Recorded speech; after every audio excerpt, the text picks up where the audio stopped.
Un seul lac, une frontière, mais deux États, la RDC et l'Ouganda sont conjointement responsables de la gestion du lac Albert.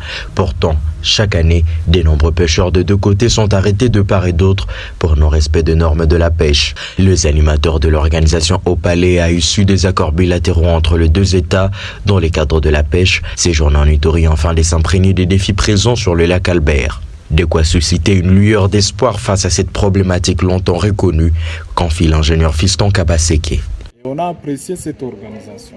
Et cette organisation, quand on a vu les deux gouvernements, les problématiques et les défis qui se passent sur le lac Albert et Édouard, c'est pour ça qu'ils ont prévu qu'ils puissent faire aussi cette étude sur terrain. C'est pour cela qu'ils ont effectué cette mission. Je serai erré dès que nous devons mettre, par exemple, la peinture à littoral du lac Albert, premièrement, dans le cadre de la pêche. Parce que si aujourd'hui, on voit sur l'ensemble du lac Albert, vous trouvez que ce sont les mêmes pêcheurs qui pêchent à partir de l'Ouganda ou à partir de la RDC. Et aujourd'hui, on arrête beaucoup de nos pêcheurs en Ouganda, on saisit leur matériel, et pour restituer ça, ça demande toute une problématique.